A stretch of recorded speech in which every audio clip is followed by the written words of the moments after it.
Hey guys, tonight we embark on a journey to a time where the air is thick with coal smoke and the sound of horse-drawn carriages echo through cobblestone streets. Victorian London, with its flickering gas lamps casting long shadows, invites you in to explore its mysteries. You find yourself in a world that forgets the bustle of the day, where the city's pulse slows to a gentle thrum as the clock towers strike 6. Of course, navigating these streets can be hazardous. One misstep into the wrong alley, and you probably won't survive this, but don't worry, you're safe within the confines of this story. So before you get comfortable, take a moment to like the video and subscribe, but only if you genuinely enjoy what I do here. Also, feel free to let me know your location and local time in the comments. Now dim the lights, maybe turn on a fan for that soft background hum, and let's ease into tonight's journey together. The evening unfolds like a secret whispered among friends, carried on the damp, chill wind rolling off the Thames. You step carefully along the uneven pavement, your footsteps blending with the rhythmic clatter of horse hooves against stone. The lamplighter, wielding a long pole with a flickering flame at its end, ignites the gas jets lining the street. His silhouette dances against the backdrop of fog, each lamp blazing briefly before settling into a steady glow. As you wander, you might consider the fact that the Victorians were deeply divided over whether or not those gaslights, a fairly modern marvel, were doing more harm than good. They brought light to long, darkened streets, but also brought with them a certain smog that clings to every surface, the price of progress vividly exemplified. Turning the corner, you nearly collide with a street vendor packing up his wares. His cart, filled with an array of roasted chestnuts, fills the air with a comforting, earthy aroma. This was the evening meal of many a hurried worker at the end of a long day, just as Dickens's characters might have savored them on colder nights. Some even claim these vendors had rivalries so fierce they'd occasionally borrow each other's stock under cover of darkness, a claim still debated by historians who can never quite decide whether the stories are true or more exaggerated lore. The street narrows, and you notice a huddle of people gathering outside the entrance to a modest but inviting public house. Through the open door drifts the murmur of conversation, punctuated by bouts of laughter. Just overhead, a swinging sign creaks with the etched word, "The Quill and Candle," hinting at tales, both literary and mysterious within. Inside, the atmosphere is warm, enriched with the sounds of a crackling fire and the soft notes of a piano. Patrons exchange stories of the day's toil, their voices rising and falling with the melody of camaraderie. Overhearing snatches of conversation, you gather a lively discussion about the rise of boarding schools, where the lines between academic rigor and a Dickensian harshness often blurred. Perhaps you realize such establishments were not just places of learning, but also formative crucibles of character, something that still intrigues both writers and historians to this day. At a nearby table, a group debates whether the burning of gas lamps affects their very health, a debate almost as eternal as London's notorious fog itself, a curious blend of smoke and mist that seem to thrive under the gaze of those same lamps. The effects, they say, are best left for those men in white coats to argue over. As you sink into a well-worn armchair by the fire's edge, you let the warmth seep through you. Your eyelids grow heavy, lulled by the steady hum of voices, the gentle clinking of glasses, and the pervasive glow of the firelight dancing off sultry wooden beams. The weight of the day's adventures settles into your bones, much like the way the inevitable soot settled over the city each night, a testament to a bygone era where the course of history and the rhythm of daily life were inseparable. With a sip of ale, ginger perhaps, or the subtle bitterness of hops, you survey the room. So many stories have passed through here each moment, witnessed by the walls, as if every murmur and laugh were inscribed into the very woodwork. You can almost imagine the tales these walls could tell, like those of the secret tunnels beneath the city, rumored to have been built for purposes both honorable and otherwise. Whether they truly exist or not, well, that's a question for another night's story. For now, you lean back, letting the comforting sounds of Victorian London gently lull you towards a well-deserved respite.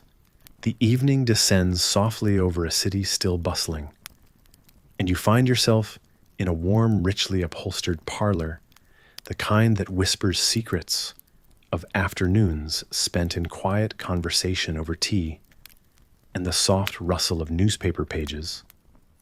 It's twilight and the ritual begins.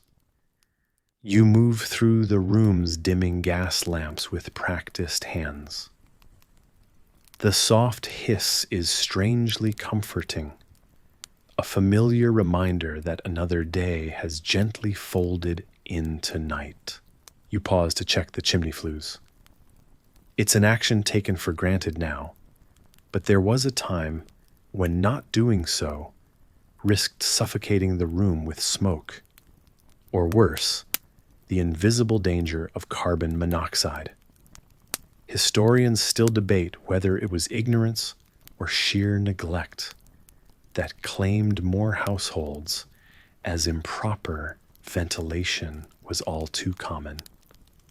Tonight, though, the flue seems clear, and you proceed to light the grate in the bedroom, the glow casting long shadows that dance on the walls. In these moments, every small task feels like a safeguarding ritual against the nightly chill that creeps into the corners of the room. Unless, of course, you had the luxury of residing in a wealthier abode, where the walls themselves seem to hold warmth, like a well-kept secret. Most homes, yours included, weren't so fortunate, their nooks and crannies, harboring drafts that lingered stubbornly. Lighting the bedroom grate isn't just about warmth, it's about comfort. A flickering partner in an otherwise quiet room. The flames are mesmerizing their lively dance, an ancient spectacle that has captured imaginations for centuries. Did you know the ancient Romans had their version of central heating, the hippocaust they called it? But such knowledge is of little comfort now as you wrap yourself in a blanket, pulling it up under your chin snugly. You sit back and feel the heat spread across the room, radiating outwards until even the furthest corner cannot escape its touch. If rooms could age, yours would show the signs of this daily battle against the cool evening air, a veteran in its own right. In the midst of all this coziness, there's something about the transition from day to night that stirs the soul, a gentle reminder of time's passage, much like the gradual shift from bright yellows to deep indigos in the sky. Outside, The world continues on its busy path, unaware of the slice of tranquil comfort you've carved out for yourself. Yet here you sit, vested in the simplicity of the experience. Such modest rituals, keeping the evening chill at bay, bring a certain levity and peace to your soul. The fire crackles softly its quiet murmurs, blending with the soft rustle of the wind against the window panes. This uncomplicated harmony of elements is the soundtrack of your evening, lulling you gently into a reverie. Could it be that in these moments of stillness, we find the purest form of history, not the grand tales told of kings and heroes, but the soft whispers of daily life, wrapped in the mundane, yet made extraordinary by the passage of time? It's in these quiet interludes that you might wonder how many others on this very night are engaged in their own quiet rituals scattered across the globe, each a tiny beacon of warmth against the sprawling canvas of the cold, uncaring night. People in all walks of life, from the bustling industrial cities with their innovations and demands to remote villages where nights fall silent and space expands into stillness. Yet every home, every heart that beats beside a warming grate, shares in this intimate human experience, echoing through time from the earliest days of civilization. At this moment, you're connected by a thread to an unbroken lineage of individuals seeking solace against the elements, a comforting reminder of our shared humanity. As the night stretches on you, let the tales of the past infuse into the present moment. Perhaps the evening's simplicity is made richer by the knowledge of who you are and where you come from, not just in terms of personal history, but as a living chapter of the world's story. And so you tuck this thought snugly into your heart, like an extra blanket, letting it warm you from the inside out. The firelight dances lazily now, softer than before, as though it's beginning its own descent into slumber. It's a fitting companion for the calm of the evening you've nestled into, making the space around you feel almost sacred in its simplicity. With a slow, satisfied sigh, you close your eyes, the peaceful hum of the world gently folding itself into the background. In the cocoon of night, as sleep softly embraces you, the unremarkable tasks of dimming lamps, checking flues, and lighting grates form a comforting bedtime story all their own. As the world narrows to the warmth of your cocoon, the burdens of the day fall away, leaving just you and the soothing cadence of tradition's gentle lullaby. At this point in the night, you've settled into the rhythm of the Victorian household, moving through dimly lit rooms that carry the lingering scent of coal and wood. You feel the gentle chill seeping in through the old window panes. The atmosphere is thick with the quiet weight of history, like the air itself remembers every whispered conversation and gentle footfall. It's time to prepare for bed, though the approach is quite unlike what you know today. Instead of a warm, soothing bath, you find yourself at the washstand. Victorians, you learn, rarely bathed at night, yet insisted upon a quick, cold splash to their face, or hands done hastily before the cold overtook them. As you lean over the basin, a faint chill stings your skin, invigorating you momentarily. It's a different kind of refreshment, one born from necessity and the ever-practical Victorian sense of duty. In the flickering candlelight, water gleams faintly in the porcelain bowl. This moment, small as it may seem, carries a lesson in resilience and simplicity, a hallmark of the era. Despite the advancements we now embrace, you can't help but wonder if they've lost a bit of that rugged determination somewhere along the way. In these times, bathing practices were not just a matter of cleanliness, but also of health beliefs. It's surprising even to you that they thought night air could be harmful, hence the hesitancy to bathe after dark. Historians still debate whether this aversion was more rooted in genuine health concerns or simply in the discomfort of damp chills in an unheated house. You splash your face again, imagining the rush of water as an awakening of the senses. The act feels both foreign and oddly meditative. The room around you is deliberate in its decor, simple yet ornate, practical yet needlessly decorative, like the lace curtains that gather dust but never see a wash.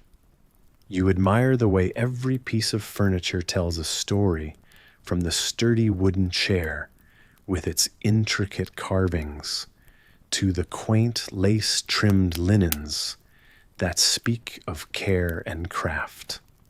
The balance of the everyday with the elaborate reflects the Victorian spirit, a little indulgence weaving into the fabric of routine life. A gust of wind rattles the window, and you remember that the Victorians were bound by the rhythms of nature more than convenience. Without electricity, the day's ebb and flow dictated your actions. This early rhythm pulls you into its pace, a gentle echo of a world past. It is within these small rituals that history breathes. You wipe your hands the chill, dissipating gently as warmth gradually returns to your fingertips. Just like the peculiar tradition of dousing oneself in cold water before bed, all these actions piece together a mosaic of everyday life. The familiarity of your own routine brushes up against theirs, the differences as striking as the similarities. The clock ticks softly in the corner, each movement a reminder of time's relentless march. But here, in this quiet moment, history feels suspended. As you fold the hand towel and place it neatly back on the stand, you can't help but marvel at the way they lived with a quiet, understated elegance. It's an elegance that comes not from wealth or luxury, but from a certain grace in simplicity and a steadfastness to routine. With your face cleansed and perhaps a touch refreshed in a way you hadn't anticipated, you move toward the window where the night scuttles softly against the glass. It's a tranquil hush that seems to gather you gently into the folds of its embrace, urging you to surrender to its calming depths. The heavy curtains sway lightly, whispering secrets of a forgotten era, where every night bestowed its own quiet adventure. As the last flicker of candlelight plays on the walls, you lay down, cocooned beneath the thick, slightly scratchy blankets. Outside, the world is still the promise of tomorrow, held gently in the soft hum of the universe. You sink into the cotton warmth, the layers wrapping around you like the gentle embrace of time itself. Breathe in, breathe out. You feel the duality of relaxation and the wisdom of those long past.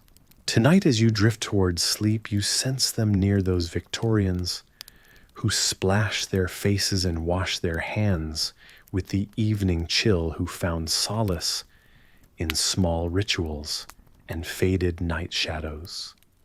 You are a part of this lineage, woven into the tapestry of quiet resilience, just as significant and delicate as the intricate patterns stitched into the lace curtains. In the sweeping calm, you surrender the day, letting go of each thought that wanders by, just like the Victorians released theirs to the silvery edges of the nighttime canvas. The soft rhythm of your breath joins the chorus of sighing wind and resting wood, a lullaby of history, drawing you into night's gentle arms, where dreams thrive, and history holds you safely. As the evening settles in and the world begins to hush, you find yourself stepping back in time to a period when nightfall whispered tales of its own. You pull your nightgown over your head, a garment far longer and thicker than the thin pajamas you might find comfortable today. Its fabric rustles softly in the dim light, enveloping you in the tradition of a time where the night brought more than just sleep. The air is cool even in summer, as drafts sneak in through the imperfect seals of your room's single glazed window. You reach for a nightcap, the kind of cap contrasting so sharply with contemporary bedtime fashion. But in this world of flickering candlelight and mysterious shadows, it adds a layer of warmth and a touch of gentle absurdity to the nightly routine. In this era, bedtime rituals were a fortress against the night's chill. Woolen socks again, much thicker and bulkier than the slipper socks you might pull from your drawer, are pulled on with a sense of satisfaction that comes only from the snug embrace of well-worn wool. The importance of layering, a crucial tactic against drafts and dampness, means that bedtime doesn't signify undressing, but rather a careful assemblage of cozy armor against the whims of the night. Yet your layered attire is more than just practical. It connects you to a history rich with narrative. Consider for a moment the fact that the late 19th century saw nightcaps primarily serving to keep wearers warm in unheated homes. There's the soft irony that in a time when nightwear accompanied warmth more than style, modern historians ponder whether these garments were more necessity than fashion statement. In your cozy cocoon, you are reminded that bedtime was a ceremony of sorts, full of items now considered quaint, yet in their time vital. As you settle between the heavy quilted blankets, the kind that feel like they could smother the anxious patter of your heart with their sheer weight, it's not hard to imagine the quiet, wistful crackle of a fireplace somewhere nearby. Fireplaces, the domestic hearths, were often the sole sources of warmth on cool nights. In your mind's eye, can you see ancestors huddling around these flames, sharing stories, singing lullabies, all the while shielding their feet with rugs they've carefully layered on wooden floors that always seemed just slightly cold? There's an intriguing historical fact that pops to mind, one involving a particularly unusual form of insulation. In the Georgian period, bed-warming pans, metal containers filled with hot coals, were slid between sheets to keep them suitably warm, a trick reminiscent of, and perhaps equally as charming, as the more widely whispered medieval tactic of hanging strips of animal fat on clotheslines to repel insects, just like the goat fat trick you heard about earlier. How different it is now when a simple electric blanket click can summon warmth instantly under your fingertips. The layers of history weave through each textile, each learned ritual, building a narrative that ties you across centuries. It's feasible to think that as your eyelids grow heavy, some anonymous soul from a bygone era drifts through the same consciousness, debating whether to shove an extra bolster against the wall to halt that stubborn draft. Perhaps they too wonder about the quiet mysteries held within the night. As you close your eyes, the world outside fades into a muffled silence, much like the benign sounds of livestock settling in barns long ago. You find peace in the knowledge that the same past echoes that preserve the whimsical rationality of nightcaps and long socks can still cradle you, wrap you up in their gentle history, and gently usher you into the dreams of another time. Candles flicker their soft glow across your room as the tales of ancient beds unfold in your imagination, weaving a tapestry of curiosity and wonder. You might find yourself pausing at this point a moment where fantasy and reality blend seamlessly, transporting you to a time when humankind shared its most personal space with a variety of unwelcome visitors. You might think your bed is a sanctuary safe from the world's worries, but back in medieval times, this was far from guaranteed. You learn that no mattress was truly safe. In the dim candlelight of history, people fought an incessant battle with tiny, unseen enemies.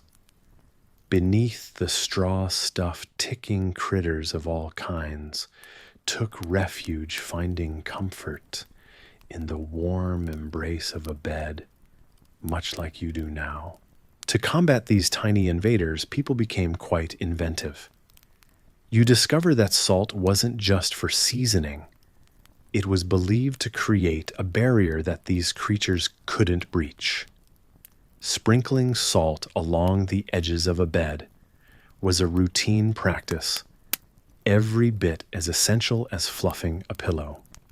Aside from the practical hope that it would keep pests away, there was a superstitious aspect, as salt was thought to ward off evil spirits as well.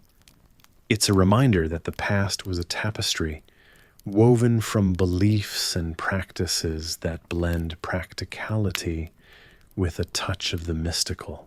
On other occasions, families harnessed the soothing power of nature with fragrant lavender sachets tucked under pillows or hidden within the bed linens. Lavender's calming scent was cherished not just for its presence in sleepy time potions, but as a natural deterrent, a claim that people today might find mixes fascinatingly well with the aroma of laundry detergent. It's as if they understood the art of aromatherapy long before it became a trend. More extreme measures included the common practice of rubbing vinegar into bedposts. Its acrid scent was known to deter bugs, and perhaps just as effectively people too.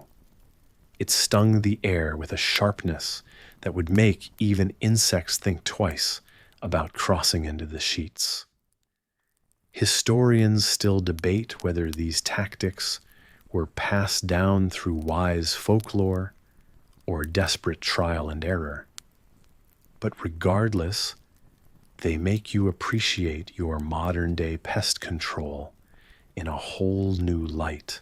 Yet even as you rest from a distance, you can almost taste the tang of vinegar in the stories of yore, or feel the delicate sprinkle of salt on your fingers. You imagine leaning back into sheets scented with lavender, its purple hue a soft reminder of a world where such simple pleasures became lines of defense against the night's silent invaders. As time whispers its secrets to you beneath the twilight sky, these historical quirks blur into a larger mosaic of medieval life. They invite you to ponder a curious, artful balance between folklore science and necessity that people once danced. In this dance lay both the bravery of human ingenuity and a humble reliance on nature's simpler tools. You realize that each grain of salt and soaked bit of vinegar tells a story, one of humanity's enduring quest to find peace amidst complexity. So as you breathe the calm of your room, gently sinking into your mattress, remember that across the ages, countless efforts were made to ensure that your sleep remains undisturbed.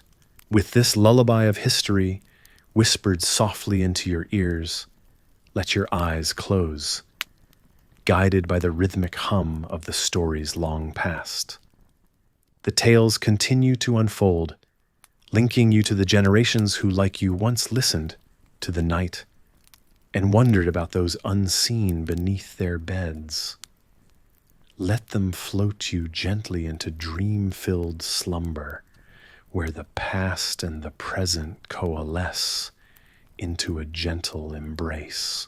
In the dim light of the cramped room, you lie nestled between your younger brother and sister on a narrow cot that barely accommodates your combined forms. The room shared by the entirety of your family is filled with the soft snores and deep breathing of slumbering bodies. To your right, the tapestry of a single modest window lets in the faintest rays of moonlight, revealing the peeling paint on walls that carry the weight of years. These are the sounds and sights that accompany you each night as you drift into dreams. It's the late 1800s, a time when working-class families like yours seize what little comfort can be gathered in shared spaces. Privacy is an elusive luxury, a concept discussed in the same longing language as adventures in far-off lands or riches everyone acknowledges they will likely never see. Tonight, like every night, your bed is a place of both comfort and mild discomfort as you stealthily navigate the space to avoid waking your siblings. It's a juggling act of closeness and cramped quarters, delivering warmth and a reminder of the struggle. As you lie still, thoughts of the outside world occasionally intrude, distant echoes of factory sirens or the clatter of horse hooves on cobblestone streets. The world beyond your modest home is one of industry and progress, yet you can't help but wonder if it holds spaces as tightly knit and snug as your own. You've heard whispers of modern beds called spring mattresses, soft as clouds, but such thoughts dissolve quickly, like mist, in sunlight replaced by your immediate reality and the rhythmic breathing beside you. You remember your father's stories, how houses like yours were often built rapidly and without thought for individual space. He mentions with a twinkle of irony the great reformers of the past century who believed in the sanctity of personal rooms. Yet here you are entwined in the shared warmth that binds your family more effectively than any grand architectural plan. History has a way of playing tricks, doesn't it?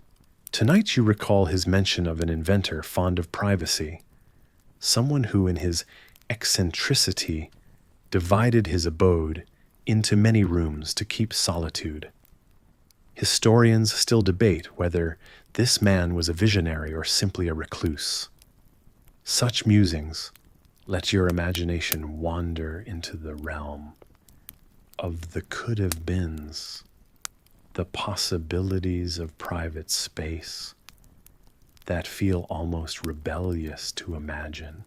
Every so often, your sister makes an involuntary movement, perhaps mid-dream, and instinctively you adjust, seeking comfort.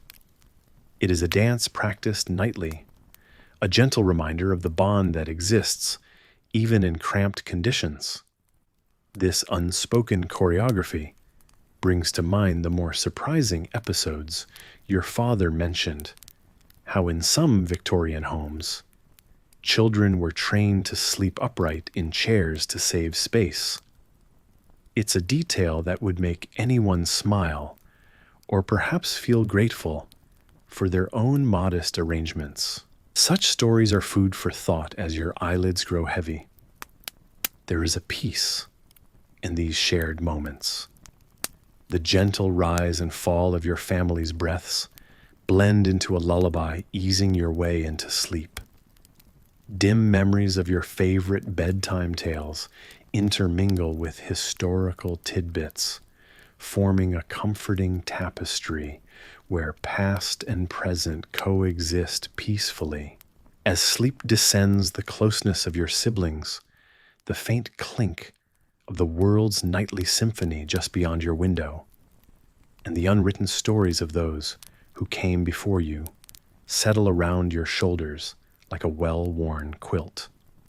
Though privacy is scarce, connection is bountiful, filling the night with something richer than space alone could ever offer.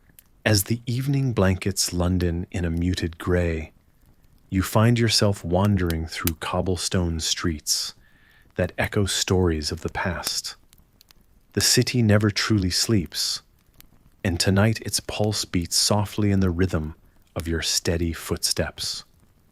Hoofbeats from a distant carriage, the light whimsical notes of a street performer's song, and the ever-present whistles of the night shift factories form a gentle symphony, one that speaks of both rest and resilience. Your path takes you along the Thames, where the cool river breeze brings relief from the day's smog. London's history whispers in your ear, urging you to listen closely. You pass a night soil cart, trundling by a reminder of a time when such things were essential for a city growing faster than its infrastructure. Historians still debate whether the Victorian era truly revolutionized sanitation or merely delayed the inevitable chaos of urban expansion. Perhaps like the city itself, the truth never really rests forever elusive as you ponder these questions while wandering under the halos of gas lamps. Beneath the moon's soft gaze, the city's layers unfold. Here a flower seller dozes beside her cart, her wares still vibrant against the muted palette of the night. Their fragrance is a sharp contrast to the earthy smell of the cobblestones, reminding you of London's intricate mix of elegance and everyday grit. You hear a night watchman's call echo down the street, a vestige of a time when crime and fire posed greater threats to the city's denizens. Not far ahead, you spy his dim lantern bobbing like a will-o'-the-wisp flickering through the fog and casting long shadows that dance along the building's facades. Your mind drifts to the factory whistles, a reminder of an industrial strength that powered more than just London's lights. It ignited a whole era built on steam and innovation. Yet even with progress, it was the resilient souls enduring the grit of work who truly kept the city alive. As you continue your stroll, you notice how the night air carries a melody from an open window. You pause to listen, letting the soothing tune of a piano pull at your heartstrings. Music always thrived here, even amidst chaos. And you think of how great composers like Handel once filled London's halls with the sound you now hear distantly. Even the cobblestones beneath your feet hold tales of their own. They've borne the footsteps of countless others who walked these paths, politicians, poets, and paupers alike, all etched into the city's fabric, a collective memory that softens the sharp edges of history with each passing night. Then, just as the clatter of a horse-drawn hansom seems to approach from the mist, you find yourself enveloped by another sound, the harmonious call and response of the river against the piers, a lullaby for the city's weary hearts and minds. Historians often romanticize this aspect of London, yet some still ponder how much of that romance was a harsh reality for those who labored by day and sought solace by night. As you nudge further into the fabric of the city, you notice the walls of an old church, darkened by age and soot, yet majestic under the moonlight. London's skyline, with its harmonious blend of ancient spires and modern silhouettes, welcomes you with open arms to this timeless story. Here, where prayer has mingled with hope for centuries, you feel the deep heartbeat of the city, steady and resilient. In these moments, time seems to stretch and collapse into itself. The past clings to the present, while the future remains a gentle promise, hanging as delicately as the next dawn on the horizon. As you move onward through this relentless lullaby, know that London's hum will always be there, a testament to the life that never stops, never sleeps, but continues serenely as you too prepare to find your rest. Picture this. You're transported to the heart of Victorian England, a world where dimly lit gas lamps cast long shadows across cobblestone streets, and the air is thick with a subtle mixture of coal smoke and lavender. You've just finished a day full of societal calls and rigid social protocols. As you walk past the grand, austere facades of townhouses, your corset is laced a bit too tightly, making it hard to breathe deeply, the way you yearn to after a long day. This isn't just any moment. It's the peculiar twilight time often hauntingly referred to as blue hour, when the boundary between wakefulness and sleep seems as fragile as the Victorian lace adorning your wrists. The moonlight catches the edges of your overly decorative attire, a sartorial choice, fitting for a person of your stature. You're starting to feel slightly lightheaded, not uncommon, thanks to the embrace of your corset. Yet you're here in this very moment trying to unravel the antique secrets of sleeplessness. Within your elegantly appointed drawing room, you ponder over some Victorian experts who believe the root of sleeplessness lay in the complexity and constriction of your attire, a less appreciated form of torture any modern person could hardly relate to. The corset, they claimed, squeezed not just your ribs, but also your peace of mind. Historians still debate whether these garments, marketed as essential for maintaining a proper posture and a slender waistline, were the singular cause of many a restless night. Imagine drifting to sleep only to be awoken with each breath constrained by a network of whalebone stays and unforgiving laces. You remember reading about how medical experts of the day blamed such fashion choices for everything from digestive disruptions to insomnia. But it wasn't just the bodice of your dress conspiring against your slumber. Literature, in its newfound accessibility, also became a scapegoat. Your secret indulgence in late-night novels was, according to the wisdom of some Victorian minds, a dangerous stimulant, keeping your brain too active. The prose and poetry churning like a restless sea in the quiet recesses of your imagination. There you sit, half amused. The myriad causes for your insomnia include not just your own wardrobe and reading habits, but all the peculiar theories you'd been advised against. How curious the admonitions seemed now, especially the ones about overtaxing one's liver, a claim that in the cold light of the 21st century feels comically suspect, but was once earnestly prescribed. As you lean back in your chair, feet slipped out of unforgiving tight shoes, now casting shadows akin to abstract sculptures on the plush carpet, you consider the peculiar solutions of the past. A mustard bath, they proposed something you can almost imagine as you visualize grating seeds into bath water, the sharp scent catching in your nose, promising warmth and a peculiar kind of resetting silence. A remedy that promised to pull you back into comforting sleep, though its logic seems as hazy as a dream.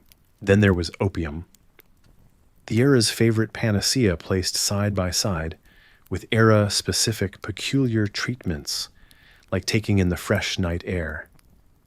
You're outside again under a sky sprinkled with stars, where the idea of fresh air as a cure does beckon a certain appeal.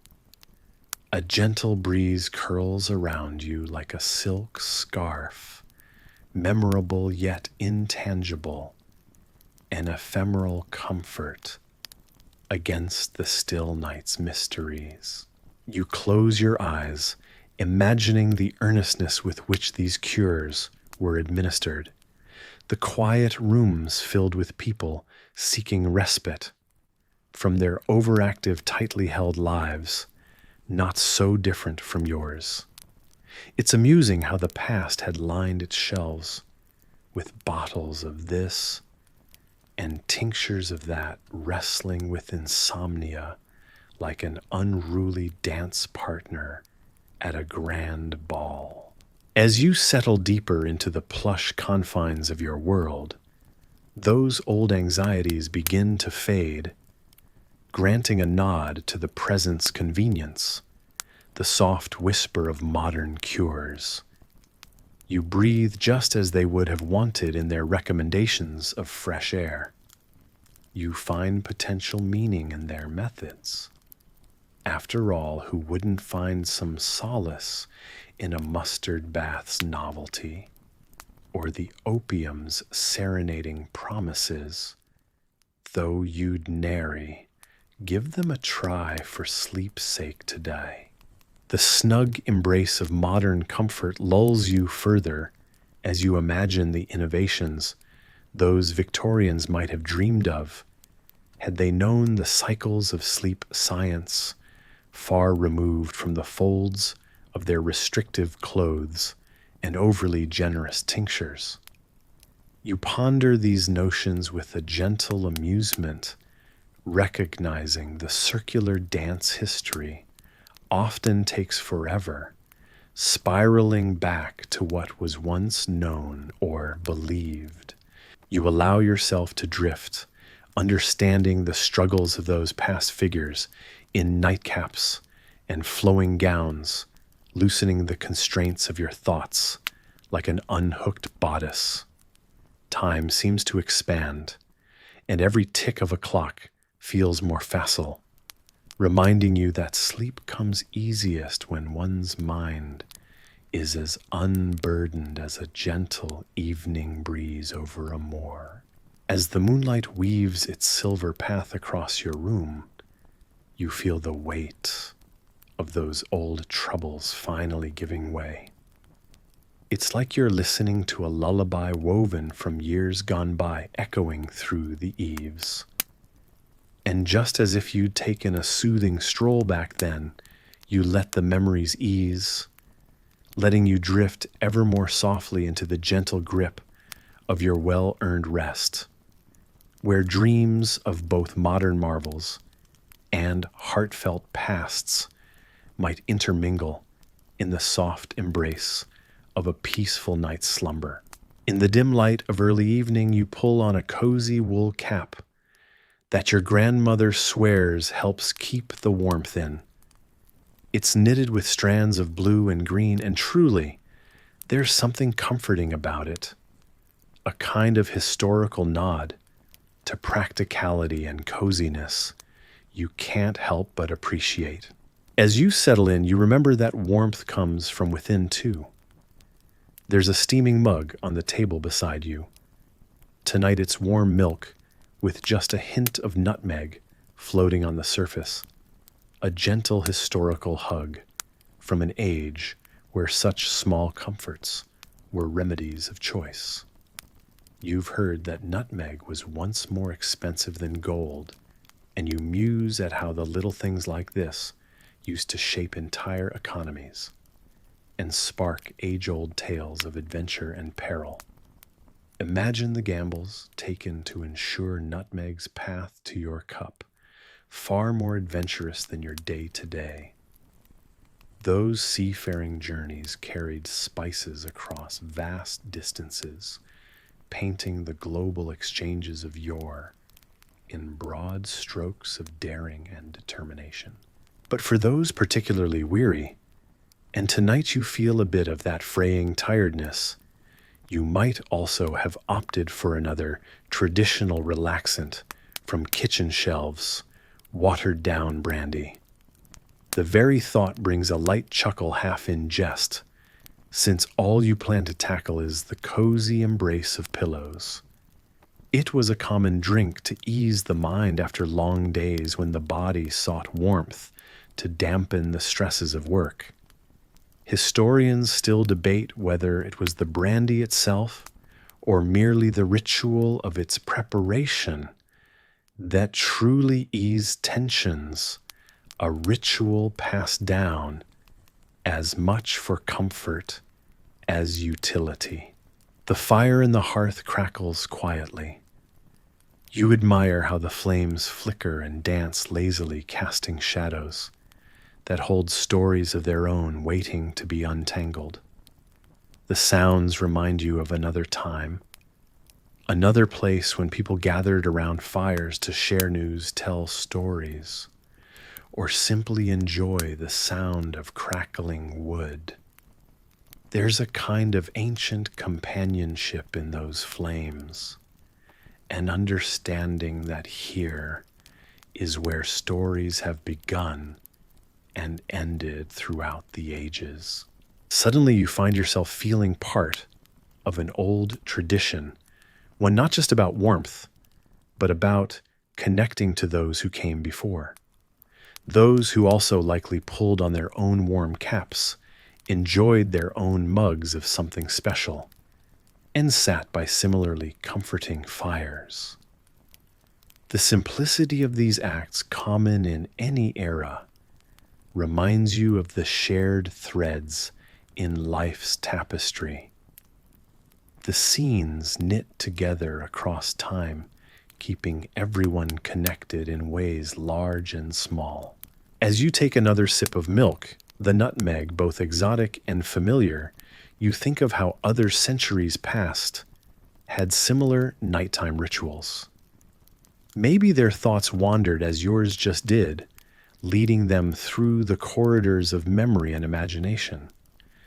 Perhaps they debated, too, over which was the better choice for a weary night, milk and nutmeg or brandy. Should it even matter when tomorrow is just another day for new memories to unfold? Reflecting on this brings a sense of peace.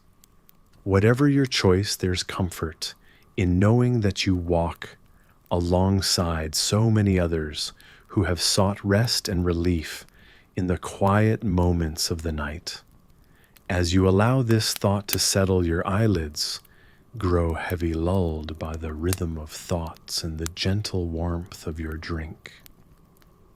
Life's stream carries you forward to tomorrow, its gentle current a promise rather than a task.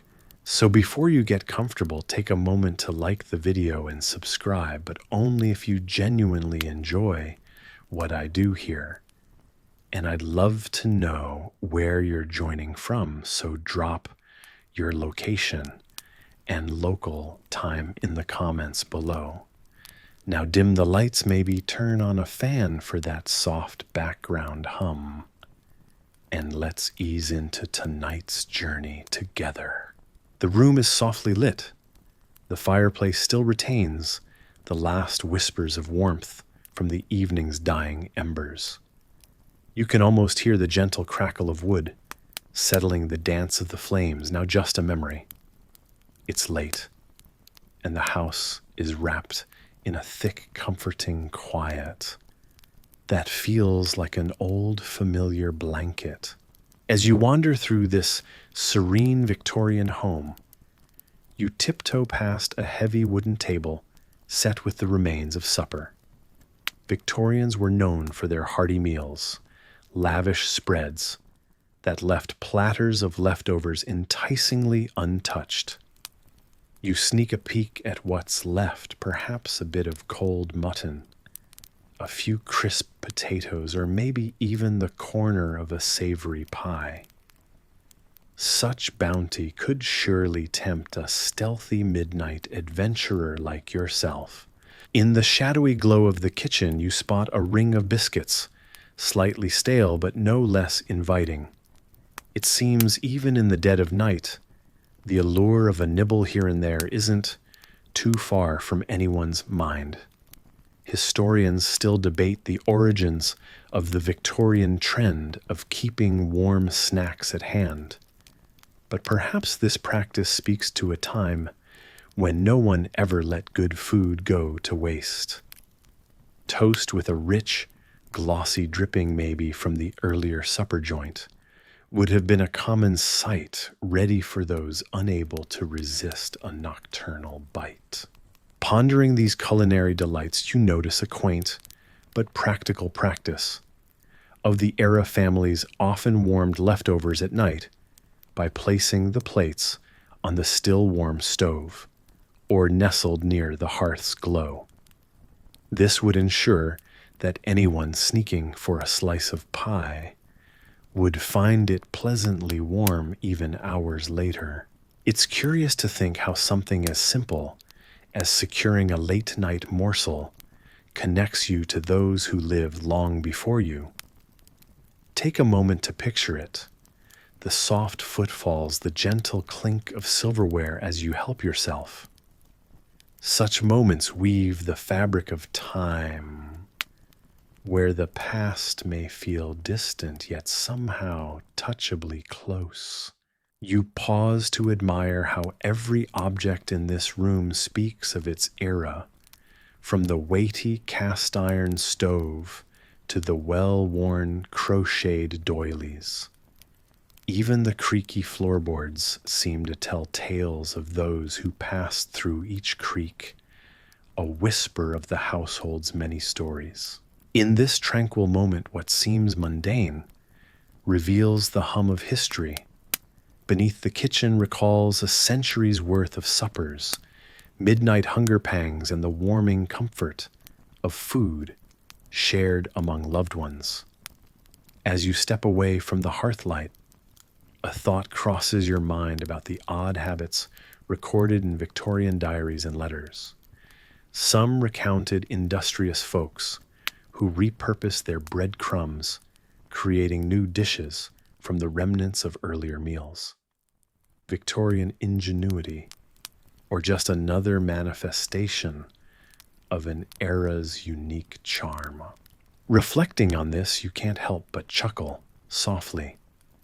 Just as modern society revels in its innovations, trying to eliminate any trace of inefficiency, perhaps there is something endearing, even admirable, about yesterday's resourcefulness, about seeing value in what was nearly overlooked, about finding delight in the simple comforts of late-night snacking, just as they did. With that comforting thought, you pull yourself back from the fading warmth, leaving the room to sink into deeper silence. The tiny bits of history you've tasted tonight linger like the afterglow of a rich, satisfying meal. You turn gently padding back into the soft cloak of night. One last crumb of memory tucked away to savor until another time. The evening shadows deepen as you lay tucked within the soft embrace of your blankets. The air is cool, gently caressing your skin, while the quiet crackle of a flickering candle creates a soothing cadence that fills the room. Its warm glow dances across the walls, and you can't help but glance at the mirror across the room, mercifully covered with a piece of cloth. Odd tales say that uncovered mirrors at night invite curious spirits to pass through their silvered surface. It's probably just an old wife's tale, yet in the comforting ritual, there's something reassuring. As you snuggle further into your covers, an ancient tale wraps around your mind, like a gentle fog offering a cozy departure from modern worries. You've heard of stories that stir to life only as the sun drifts beneath the horizon, the kind of tales that our ancestors murmured as the hearth fires burned low. The hush of night invites you to explore one such story, a tale tinged with the mist of long-forgotten places. Once in the heart of the old world, cloaked in shadow and mystery, there was a time when the world was ruled by candlelight and whispered legends. In those days, people believed that the world after dark was alive with secrets and enchantment. Consider for a moment the vibrant city of Constantinople, standing proud and opulent during the Byzantine era. It served as a bridge where the East met the West, a melting pot of cultures, languages, and ideas so diverse that even the stars seemed to listen intently from above. The city's heart was filled with the aroma of spices and the sound of vibrant markets, where merchants trade stories as eagerly as they did their wares. Historians still debate whether one particular corner of Constantinople truly housed a tavern, rumored to be the gathering place for storytellers, magicians, and dreamers alike. They say the walls of the infamous inn absorbed tales from every corner of the empire, a sanctuary for those who crafted the tapestry of dreams and myths. Though it sounds like a place almost too good to be true, you can almost hear the echoes of voices carried by the night's cool breeze. Imagine yourself there, seated in a corner, with a flagon of warm tea apothecary crafted from shimmering sands beyond Alexandria, the night offering tales that stirred the imagination.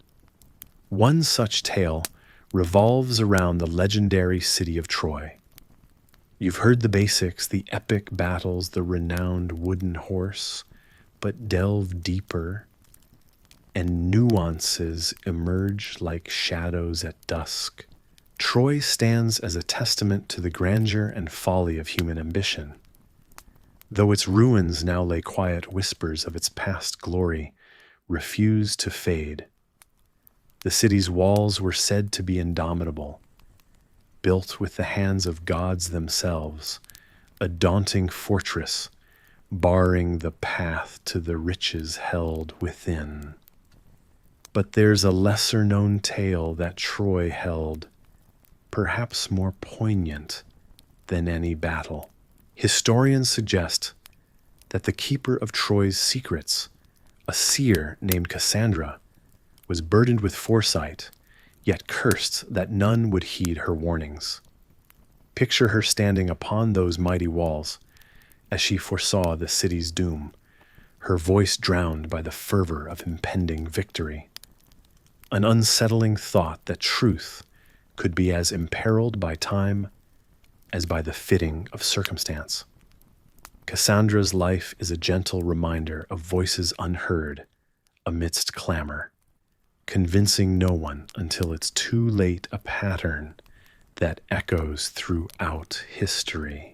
The wax of the candle continues to pool like golden nectar upon the holder, its bright flame, a guide through this night's voyage along the echoing halls of history. The tales that land softly upon your ear form a bridge connecting you to those who walked the earth long before your time. In another part of the world, the echoes of stone flints and shadowy figures loom large against the belly of the earth within the silence of ancient caves. Here, during the waning hours of a prehistoric night, a different story awaits. Deep inside the echoed veins of Lascaux, far removed from the touch of light, lies a gallery of dreams, a paint-brushed narrative on cavern walls. Though silent, these shadowy depictions resonate with the life of those who etched them. Did their creators gather before these vibrant outlines, spinning stories that ran through their veins, just like the blood of the hunt they so vividly captured? Was it an act of worship, or a celebration of the entwined dance of life and death?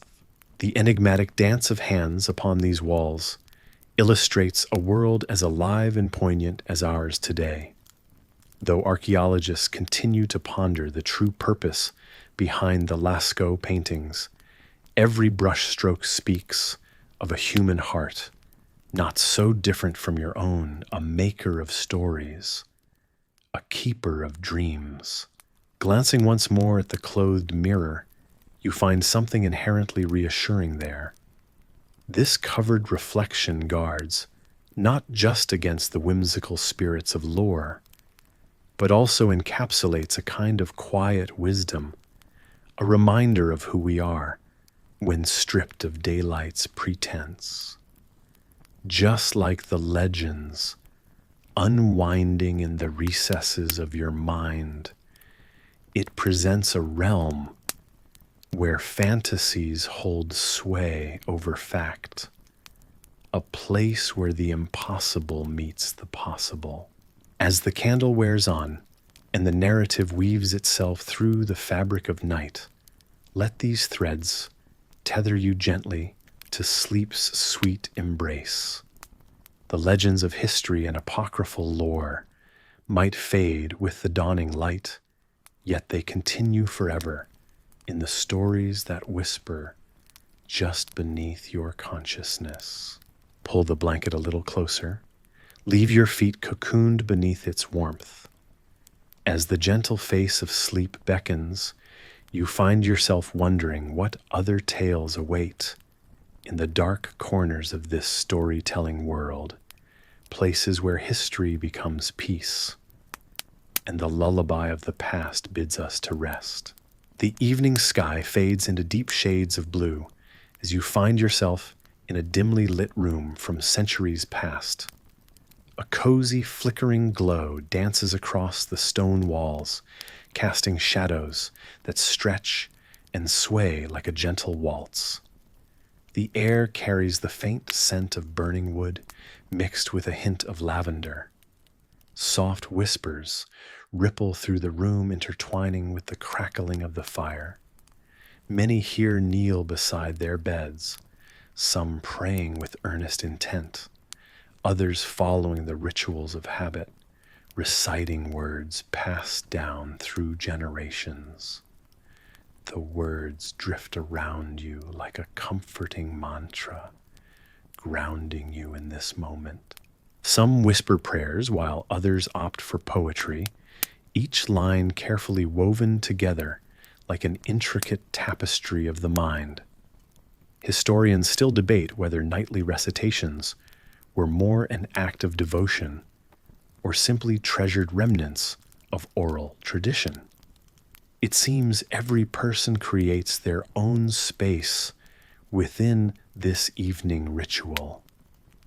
One girl at the edge of your vision stares deeply into the orange flames, her eyes filled with a combination of contemplation and dreams.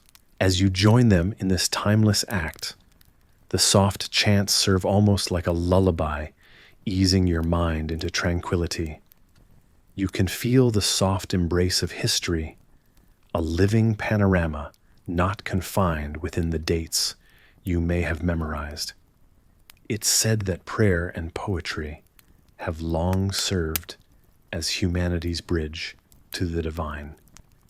But there's a grounding comfort in the warmth, too, a visual promise that the darkness outside holds no threats as long as each flame stands vigil. You find yourself drifting into another image, painted by the playful firelight. A curiosity from the Renaissance era gently tugs at the edges of the evening's narrative. In Florence, where art and intellect mingled freely, it's believed that people would occasionally find poetic inspiration, even wisdom, within the seemingly chaotic dance of flames. The famous sculptor, Michelangelo himself, reportedly spent evenings lost in contemplation before a similar hearth, the quiet flicker offering both light and insight into the creative depths he would later carve out of stone. Despite his fame, Michelangelo was known to hold private conversations with the void of shadows, intuitively feeling he was putting thoughts to marble far greater than any singular human mind. As you sit nestled amongst imagery that feeds both mind and spirit, you notice how history subtly overlaps, how those same artists might have trained their eyes on the fire-seeking forms and ideas.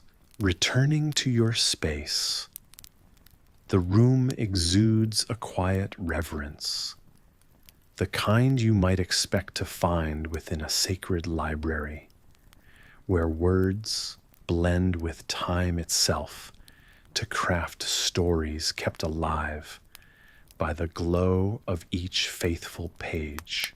A subtle, almost playful reminder whispers through the air how each of these routines, be it prayer or verse or silent reflection, is a testament to the human desire for connection. You probably won't survive this night's dreaming without at least wondering once what shapes you'd see in the flames. But before you drift away, completely take a moment to appreciate the simple artistry of this scene. Around the room, voices soften like a symphony, folding into its final refrain. The warmth cradles you, assuring you of the night's comfort.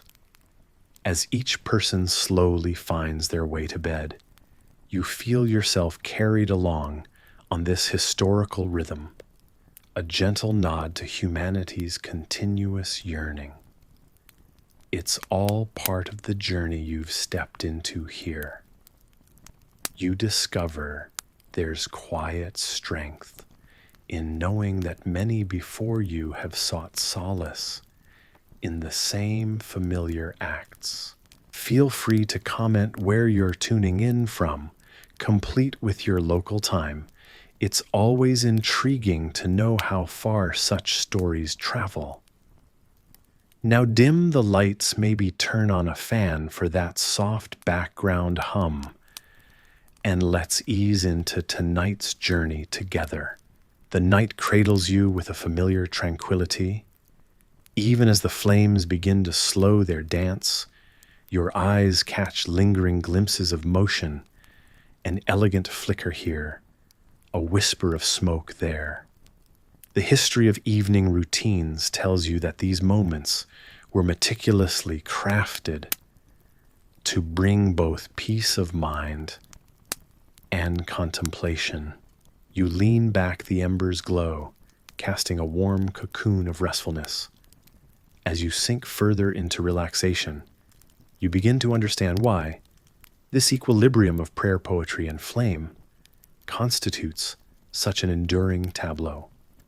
Beyond their immediate comfort, these rituals connect worlds immemorial, from grand cathedrals to humble cottages. You're reminded of something unusual, the custom of the Viking sagas, where families recited their ancestors' stories by the firelight, ensuring their heritage lived on. Just like the goat fat trick you heard about earlier, these tales were practical and profound, anchoring communities in shared narratives while seeding the imagination. Many knelt beside beds to pray. Others chose to bathe their thoughts in verse, evoking muses to join them by this shared hearth. Whether hearts were woven into prayerful petitions or poetic musings, your own imagination becomes lured into that same contemplative flame. As you drift through the quiet streets of the town, where the only sounds come from the distant rustling of leaves and the occasional hoot of an owl, you find yourself in a community that never fully sleeps.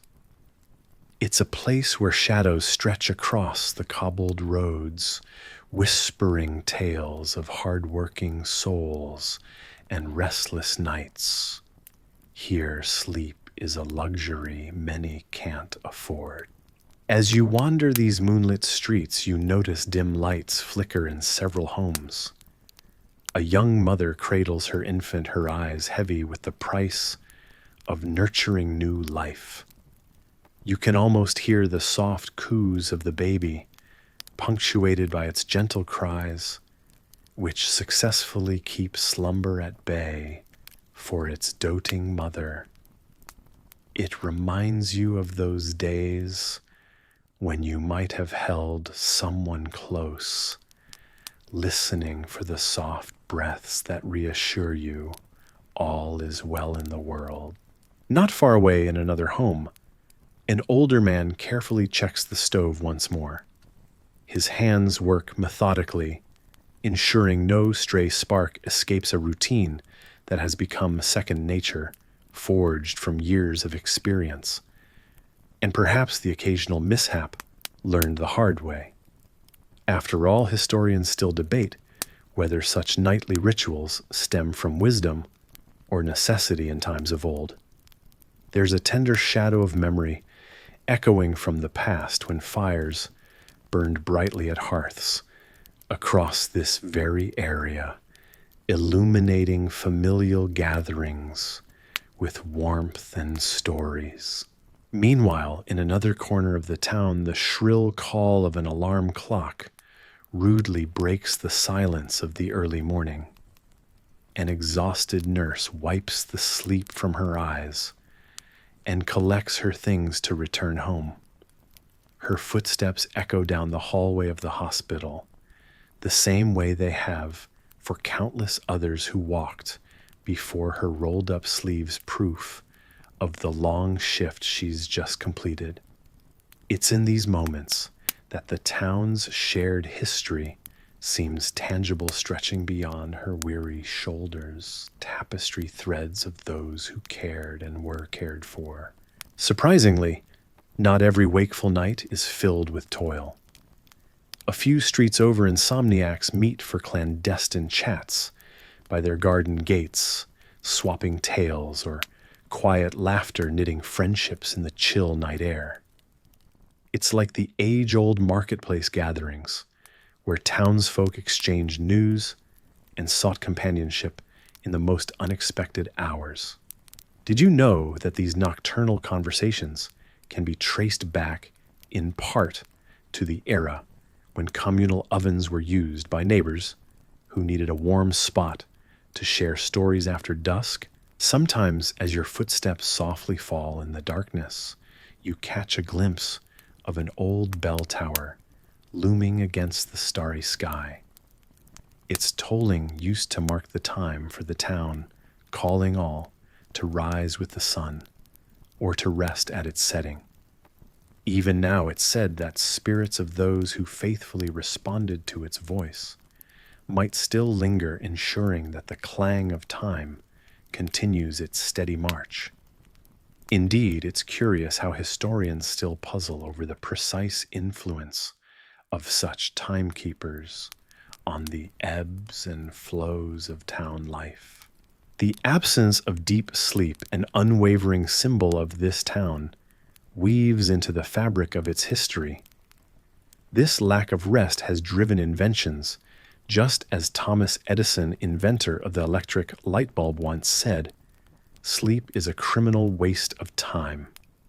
You can find traces of this endeavor in the ingenious devices tucked under pillows or beside beds, quietly mitigating the impact of the town's sleepless struggle.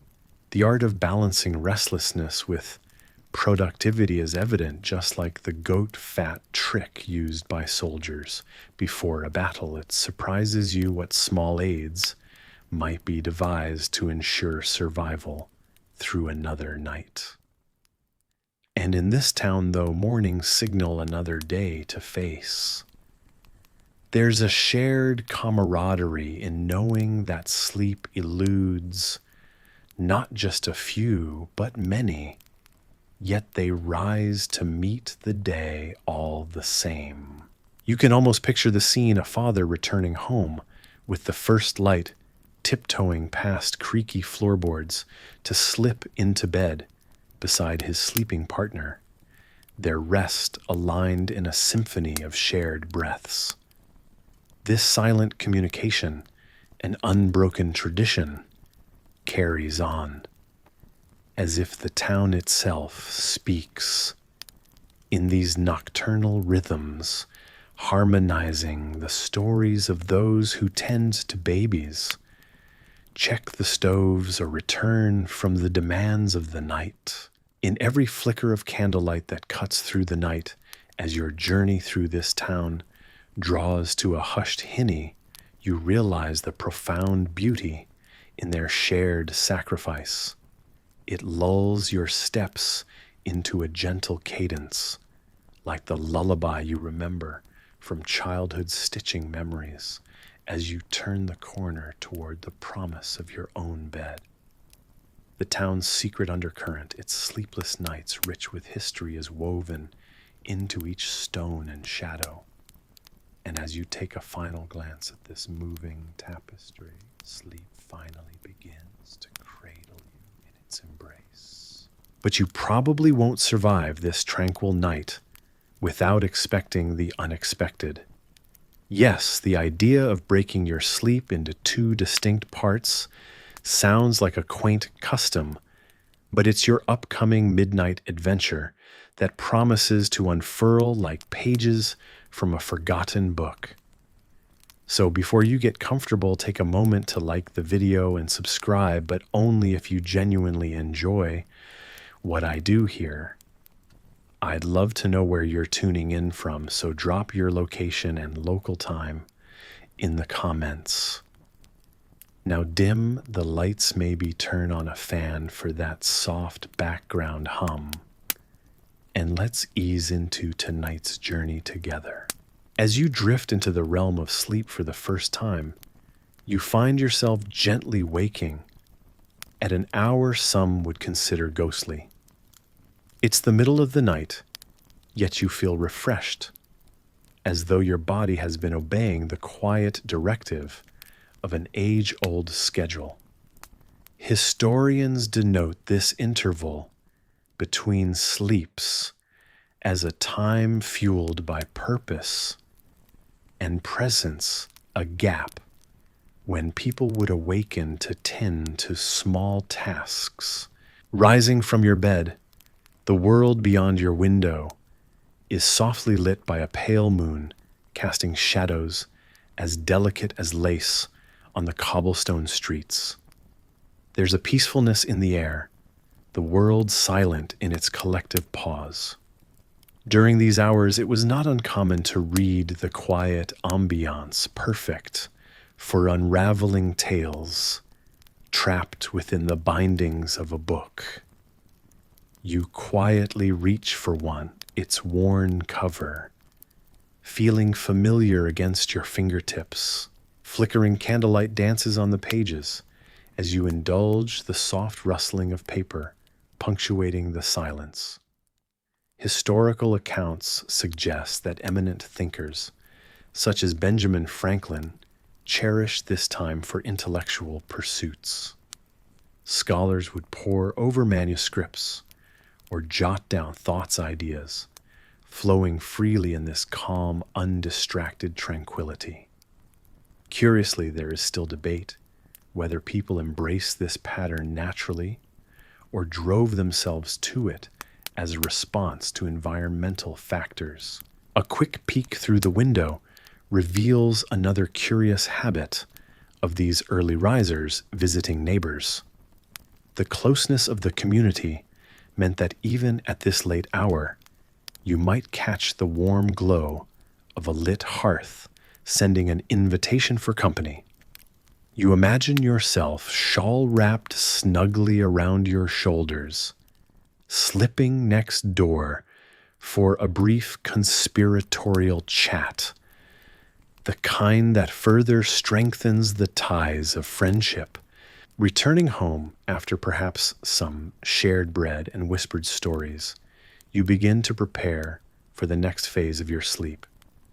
This second sleep was often awaited, a return to the soothing embrace of your bed.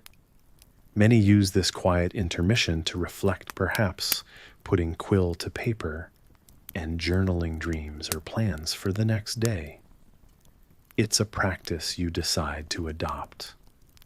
Writing down your thoughts, you notice how fluidly they come, unburdened by the pressures of daylight, the perfect balance between evening and morning. The house once again slows down. As you slide under the covers, you think about why these nocturnal rituals may have been so prevalent.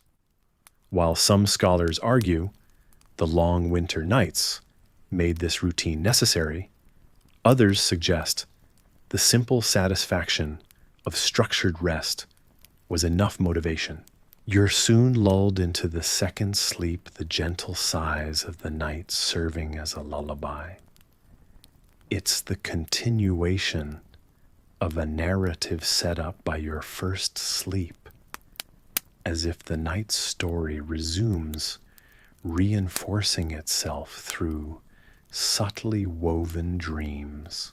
Thus, the tale of your nightly trifecta first sleep midnight vigil and second sleep reveals itself as a seamless veneer of contemplative activity nestled between layers of rest. You find solace in the idea that some things, like the tranquility of nighttime, are constants that stretch across ages, threading through the fabric of human history in an unbroken strand. And so the rhythm of the past and present beats on the language of sleep, guiding us through its timeless dance, always inviting us back just as softly and resolutely as before. As your dreams cradle you into the dawn, the quiet knowledge of a night well spent becomes the bridge to the waking world, steering you gently into the promise of a new day. Your fingertips graze the antique journal, its aged cover whispering secrets of another time as you settle into bed. The room is softly lit, shadows dancing on the walls, while a gentle breeze explores from outside, teasing the curtains. You open the journal to a page filled with elegant script, a testament to the late Victorian era, when the practice of recording dreams became more than a mere novelty. By now you're well versed in the curious quirks of this era, where scientific discovery danced hand in hand with superstitious thinking. People began to meticulously jot down their nightly visions, trading tales of wonder and fear alike. You pause to consider how dreams ethereal and often fleeting, were captured with such certainty by minds eager to unravel their meaning, a fascinating intersection of psychology and mysticism. Some believe dreams were divine whispers, guiding life with messages from the beyond. You imagine a Victorian gentleman penning visions by candlelight, perhaps convinced that his dreams held the key to universal truths. Others, however, viewed them through a darker lens. Rumors whispered of dreams that might expose one's deepest, most tantalizing sins, laid bare with each restless night. You can almost hear the voice of the era coaxing the curious and the cautious alike, urging them to sift through the nightly jumble of imaginations. Historians still debate whether these dreams truly revealed the soul's secrets or merely reflected the sarlacc soup from supper you muse with a wry grin. The Victorians, ever dramatic in their pursuits, recorded dreams not only to immortalize them, but to interpret hidden meanings, assigning dreams the weight of predictions or judgments. Imagine curling up in a plush Victorian armchair, the velvet plush against your skin, as the clock ticks softly, each dream detail recounted like a tale from a forbidden diary. The late hours stretch a landscape of endless possibility where dreamscapes shift from serene meadows to ominous halls in the blink of a dozing eye. The flickering candlelight might give life to shadows, conjuring creatures of the subconscious, until you can almost see them flitting through the golden glow. Within these pages, varied theories are etched, including one unusual idea: dreams are shaped by lunar phases waxing and waning with the moon's pull. You chuckle at the thought, romantic and slightly unhinged, just as so much of Victorian sensibility was. The notion that the night's celestial body could draw out your dreams like ocean tides reflects the era's persistent blend of science and myth. In this era, you find people as inventive in dreams as they were in creating steam-powered wonders. Dreams could be fantastical, conjuring worlds unseen, or comfortable, revealing yearnings for simpler lives, free from the constraints of industrial progress. Here in this time, the ordinary becomes extraordinary, your bedtime wanderings morphing into a tapestry of fate, fear, and aspiration. The softer side of dreams offered solace, a time when imaginations roamed freely, unshackled by societal demands or moral compasses.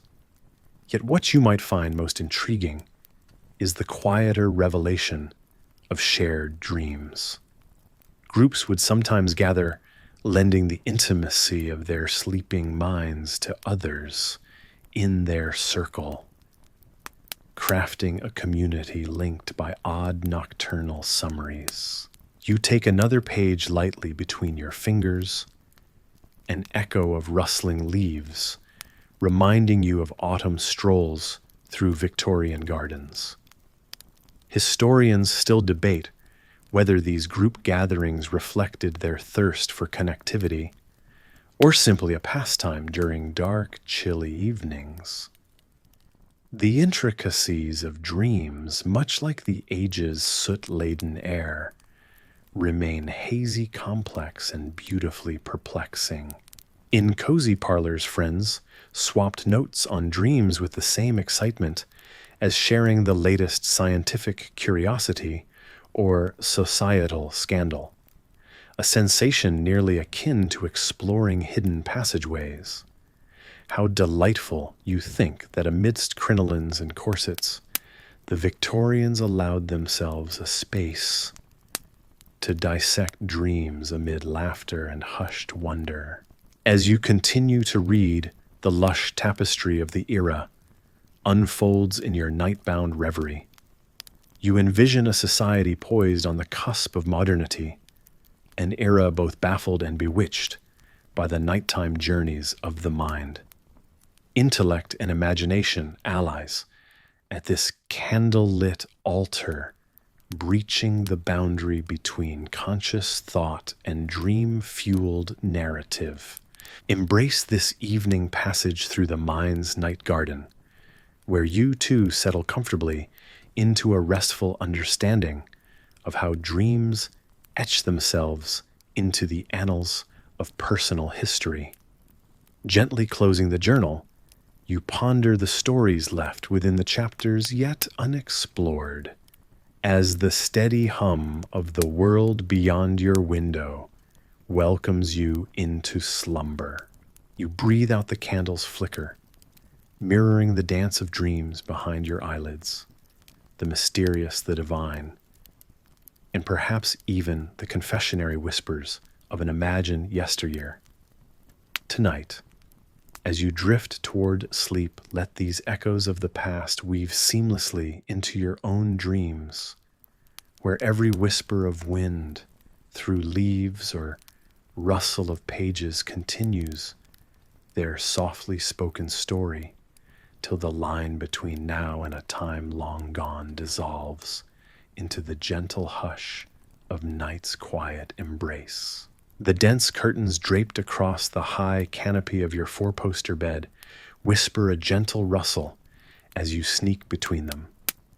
You're immediately cocooned in an atmosphere that feels like something out of a period drama, a thick veil of deep colors and luxurious textures enveloping you. In the dim candlelight flickering on the nightstand, the silk sheets are a luminous ocean of soft whispering contours, offering you nothing but comfort and elegance.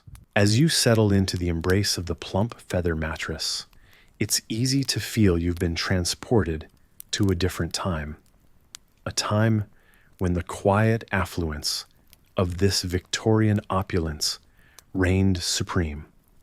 This bed is a small empire of its own, with floral carvings on polished wood that dances in the shadows like a well-rehearsed ballet.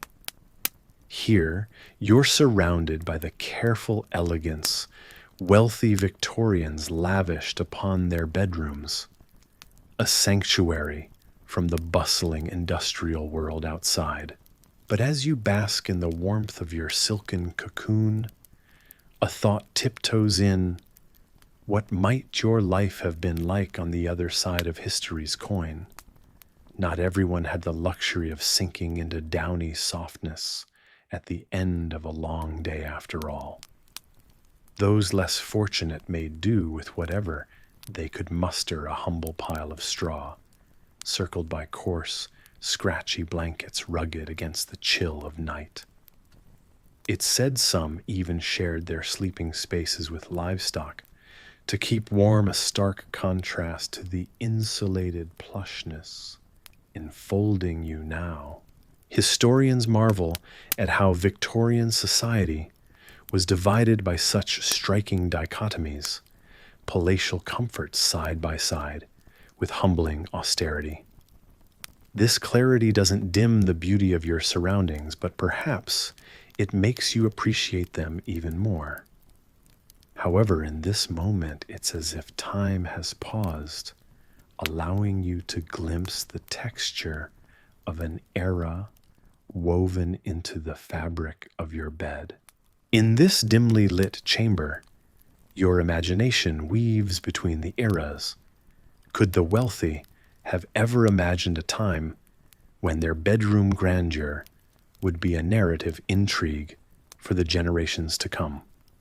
The grandiosity of their bedroom decor was not merely for comfort, but also a statement, a declaration of their place in the world, wrapped up in brocades, and brushed fabrics. Like many aspects of life in those days where one slept, spoke volumes. Even now, slipping further into the gentle embrace of sleep, you can almost hear the gentle tick-tock of a clock somewhere in the distance, a reminder that time continues unaffected by the trappings of wealth or the lack thereof. It's said that beyond comfort, wealthy Victorians used their bedrooms to entertain intimate social gatherings, the bed a fortress of whispered confidences and stories shared behind the drawn drapes, while the world outside bustled on without them. Yet their poor counterparts often shared their sleeping quarters with family members, creating bonds through shared adversity and whispered dreams of a better future.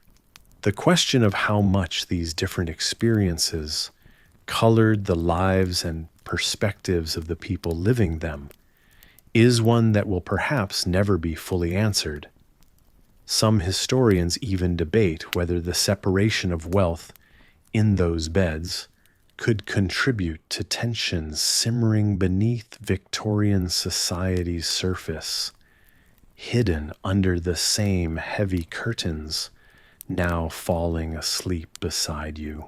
As you sink deeper into the secluded comfort of your four-poster sanctum, wrapped in silken sheets that murmur softly with your every movement, it feels as if you are gently falling into a world that has always existed in parallel, a world where dreams are spun from such contrasts. You wonder if, had you lived back then, you would have found yourself on whichever side of the curtain you have just pulled aside. Yet here in this moment, you are free to traverse both the silks of privilege and the humble warmth of straw. These thoughts embrace you, cocooned as you are by history's delicate tapestry. With a gentle sigh, the vision of another time settles quietly around you as you drift into sleep beneath those age-old drapes. The room is dim, filled with the warm, low glow of the night lamp casting comforting shadows on the nursery walls. You snuggle deeper into the plush, cloud-like bedding as around you drifts the soft, rhythmic murmur of the house, settling down for the night. As you relax, the door quietly creaks open, and you see her, a figure that, like a gentle guardian, watches over with practiced ease and tender care. In the serene upper-class nurseries of Victorian England, it wasn't uncommon for nannies to keep a diligent, one-eye-open vigilance over their charges. These women, often viewed as part of the family, tended to the nighttime fears and shadowy dreams of the home's youngest inhabitants. With a serene demeanor, they knew how to soothe a midnight cough and dispel dreadful nightmares, materializing at the bedside almost like a whisper, and replacing feverish unrest with calming assurances. Imagine yourself the child under their watch, a silent figure seated by the hearth, a faint silhouette against the flickering firelight. Her presence is reassuring, a quiet sentinel in an uncertain world. You listen to her soothing voice recounting tales of history, where kings and queens walked the same earth but under different skies, just like the vast kingdom-like nursery that becomes your realm. What many might find surprising is how these nannies navigated the evolving scientific beliefs of their time. The air many thought was a carrier of illness and disease, a belief that gave rise to the practice of airing rooms, even on the coldest of nights. With windows cracked open, Even amidst biting winds, remedies were tendered, often peculiar and not free of controversy. Take, for example, the practice of using camphor squares under pillows, believed by some to ward off illness, a technique not entirely dissimilar to the ancient reed under the bed softer of Egyptian times. Whether history confirms every warded illness or not remains a matter of debate among scholars. Such mysteries add to the gentle enigma that is the dynamically adapting role of the watchful nanny. One can almost imagine them half nurse, half wise woman, adapting a repertoire of both folk traditions and newly emerging medical insights. As the night deepens, your eyelids grow heavier. The nursery's quiet atmosphere wraps you, and the nanny's whispered lullabies blend with the gentle crackling of wood. It's a cozy cocoon of serenity where time seems to slow. Like a living relic of history, these nannies are a bridge to the past, connecting their charges to a bygone era, their stories, a vivid thread in the rich tapestry of our collective, slumbering imaginations. Lulled into tranquility, you feel sleep pulling you toward its edge. The midnight experiences they guard over blend into dreams. You drift away, secure in the knowledge that while you rest, they keep their ever-vigilant watch, ensuring an uninterrupted, peaceful night's journey through dreamscapes, where reality mingles with the gentle tug of imagined histories to guide you softly into the night. As the first hint of dawn approaches, you find yourself gazing through a misty veil where the fog takes on a soft orange hue, as if the sky's palette is slowly blending with the promise of a new day. You stand there wrapped in a shawl of silence, observing this ethereal changeover from night to morning. The diligent milkmen begin their rounds, a somewhat nostalgic ritual that persists in certain corners of the world. You hear the delicate clinking of glass bottles. It's a sound with a comforting rhythm echoing tales of yesteryears, when fresh milk was a day-to-day expectation. Did you know that the tradition of milk delivery in bottles began in the late 19th century? It's said that the clinking of bottles once awakened entire neighborhoods, much like whispers carry secrets on the wind. As you wander down the quiet street, you notice the rooftops adorned with thin columns of smoke, lazily unfurling into the morning air chimneys, exhaling warmth from sleepy hearths. It's a scene reminiscent of a Norman Rockwell painting capturing the essence of everyday life frozen in time. Just like the Roman Hippocaust system that warmed floors centuries ago, these chimneys symbolize a timeless longing for comfort. The peaceful hush of the night begins to fade, gently sound by sound, as if orchestrated by an unseen conductor. The world is waking, nudged awake by nature's cue. You might be surprised to learn that ancient civilizations perceived dawn not merely as a time, but as a deity, a gentle goddess enfolding the earth in her amber glow, a notion that still mystifies historians today. Your steps carry you through this soft unraveling as signs of life become more pronounced. Birds begin their morning symphony, a collaboration of calls and songs that have inspired compositions for ages. Just imagine even composers like Beethoven may have listened in on similar melodies, jotting down notes inspired by the natural world. And as this symphony grows, You find your thoughts drifting to just how mornings have signified subtle beginnings throughout history. From the rise of societies that watched the stars for guidance to the ancient Egyptians who built their pyramids precisely aligned with the sunrise. Each daybreak has whispered promises, a nod to what has been and what is yet to come. Drifting further down the cobbled pathway, you reflect on the subtle mystery surrounding us, the fog, the early calls and the quiet stirrings of both nature and humankind. There is beauty in the uncertainty of these mornings, much like the age-old debates among historians who still ponder about lost civilizations and their rituals, questioning what dawns might have meant to them. As the sun peeks over the horizon, the fog continues to glow, casting a warm, protective blanket over the world, as if hesitant to fully relinquish its hold.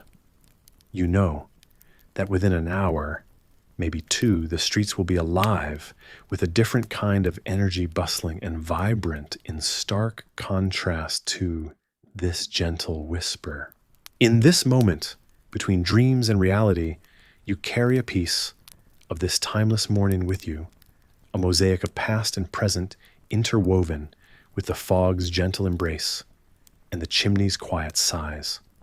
This is a time for finding peace in simplicity, content in the knowledge that every day brings with it a soothing promise, the quiet hope of beginnings, and the lingering mystery of what lies just beyond the horizon. With a gentle sigh, you snuggle deeper into your warm blankets. The world outside is slowing down, readying itself for another night of restful slumber. In the pale light of a past, long before alarms blared you awake too early on a Monday morning, you find yourself in a world where waking was a matter of nature's insistence rather than man's machinery. This morning you're roused from soft dreams by the fervent crowing of a cockerel. Its call is sharp and demanding, reverberating across the small farmstead where you reside. It's relentless, this cockerel, as if it senses the weight of history upon its feathers and must do its part to usher in the dawn. Your eyelids flutter open, reluctantly greeted by the thin slivers of sunlight creeping in through wooden shutters. In this setting, time can be a fickle companion, oscillating between the certainty of the sun's path and the unpredictability of the human elements struggling to tame it. Cockerels have been part of the rural waking ritual for millennia, their cries acting as steadfast heralds of morning. You might laugh to know that these creatures you now mentally curse are part of an unbroken chain stretching back to the time of ancient Greece, where roosters were also kept to mark the hours of the day, a canonical historical fact indeed. Of course, there are other less polite ways you could be torn from sleep. The solemn clang of bells, their metallic voices echoing through mist-draped hills, announce not just the morning, but a schedule far beyond your control, filled with dutiful tasks and communal prayers. Bells served as a communal awakening in sprawling towns or serene monasteries, tolling a call to order at ungodly hours, even before the modern world dreamed up the buzzing alarm clock. And in households far grander than your own simple abode, the servant's knock could be the first sound to pierce the morning stillness. Picture a footman, proud uniform slightly askew from sleepiness, gently rapping on your chamber door. A subtle reminder that high society offers no reprieve from the tyranny of strict schedules. Historians still debate whether these early morning knocks were purely practical or a bizarre mix of social theater, a subtle status symbol among the wealthiest households. But not all heralds of dawn would announce themselves so ostentatiously. Sometimes it would be the cold that tugged you unwillingly from sleep's embrace, the bite of a chill that crept through cracks in the stone and wood, prompting you to curl tighter beneath the meager warmth of woolen blankets. Quite the brutal, yet effective nudge from nature, reminding you of the hearthstones that must be kindled anew. As clamor rings out, the world around you buzzes to life. Geese honking and sheep bleating tell tales of a farm awakening. Your family stirs some more willing than others in response to these ancient alarm calls. This is a time when mornings hold a raw, unfiltered beauty, despite or perhaps because of their unpolished methods of waking you. The inevitable rise of morning carried with it a certainty that today would be much like yesterday, with its own dreams and labor conflicts, and joys starkly standing against the vast backdrop of the time they inhabited. You'd never admit this while groggily tossing aside the covers, but there's a hint of magic to these everyday symphonies of the past. A glance outside to see the breath of a new day softly pushing through the waking village casts everything in a golden hue, like a painting too vivid to ignore. With a wry smile, you recognize that some things never change. Ever since the dawn of humanity, we've been struggling against mornings. Perhaps it's easy to romanticize this age with the cushion of modern conveniences, safely insulating your real-world experiences. But here and now in the gentle auditory chaos echoing through pre-dawn mists, you remember that it is these very sensations, these sounds of persistent roosters and painstakingly forged bells of a servant's rap, and a shiver's insistence that too mark the start of another day, a new chapter woven into the tapestry of endless mornings past. Stepping into another part of history, you contemplate how different elements shaped each moment. Every morning spent rubbing sleep from your eyes coincides with some timelines stretching further than you can fathom, drawing you to ponder how people adjusted to changing times within these unchanging traditions. The cockerel crowing echoes both your past and future with a resolute determination. Your hands reach to light a candle as darkness subtly gives way to day.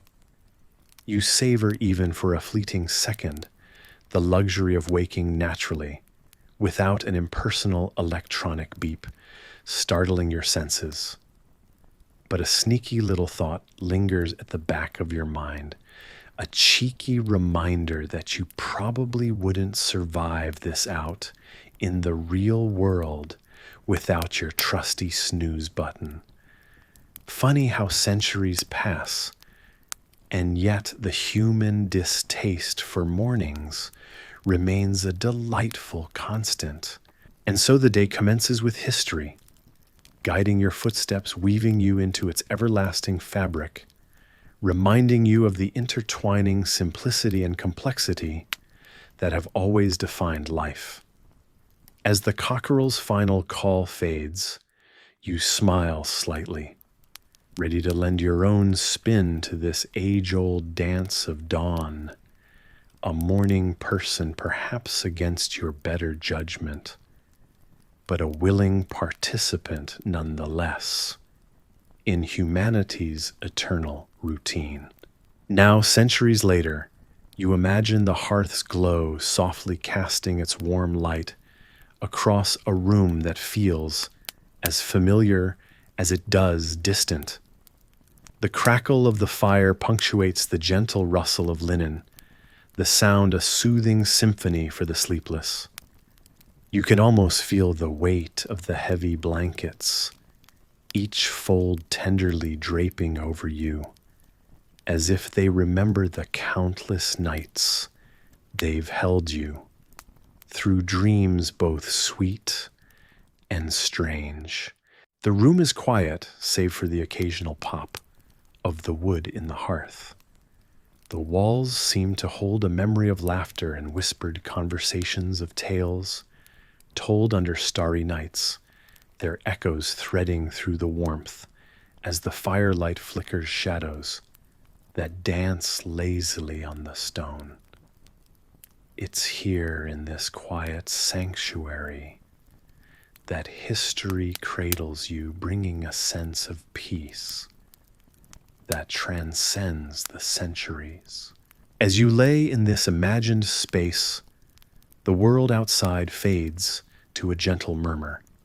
Historical figures and forgotten legends drift as specters at the fringes of your thoughts, their stories blending with yours in the quiet space of reverie. You recall that somewhere in the folds of time, this very room might have existed. Perhaps a scholar once sat by the fire, grappling with the same questions that now gently nudge at your mind. What dreams did they have? Did they too pause to watch the dance of light and shadow, pondering the mysteries of a world at once vast and intimate?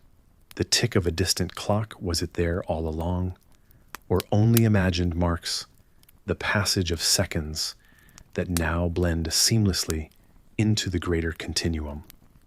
Every tick, a reminder of the time that's passed, and yet here, where thoughts linger, and the ordinary becomes sacred, the boundaries of time blur. It's a comforting thought in a way. Just as you are now, countless others have found solace in the embrace of a little quiet and warmth, losing themselves in thoughts that span the chasm of centuries. Historians still debate whether the ancient fabrics that once graced these rooms were spun from the same flax and dyed with the same indigo as the garments preserved in artifacts today.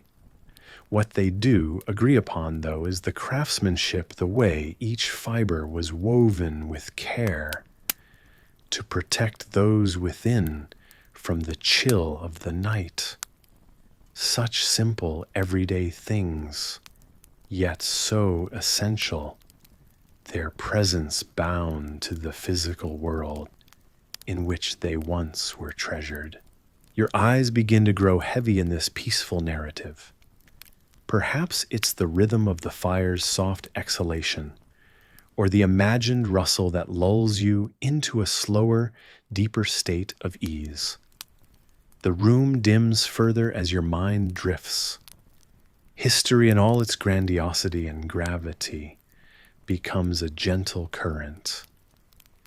The fire softly hisses, a background hum to your thoughts, reminiscent of conversations and lives interwoven with the threads of time. The linen rustles again, and your thoughts take wing to another story, one about the bakers of old, who by an early morning routine began the world anew each day with their loaves. An unusual detail stands out, one that rarely finds its place in textbooks: how they inadvertently kept folks safe the bread-baking schedule, unknowingly serving as a primitive fire alarm, waking the village as their fires warmed the morning. As you recall this tidbit, a soft smile plays across your lips, a nod to the serendipity of life's unfolding narratives. Through the haze of stories and imagined crackles, a deeper calm envelops you. The modern world, with its bright screens and impatient notifications, is but a murmur beneath this comforting tapestry of history. and imagination. In this space, your bed is yours, once more, a vessel to cradle you away from the past day's busyness. The weight of the blankets now heavier than when you first lay them upon you promises the peace of deep rest. Sleep well, for the night carries you on its gentle breath through the ancient hearth's glow and into dreams spun with the same care as the linens you rest upon.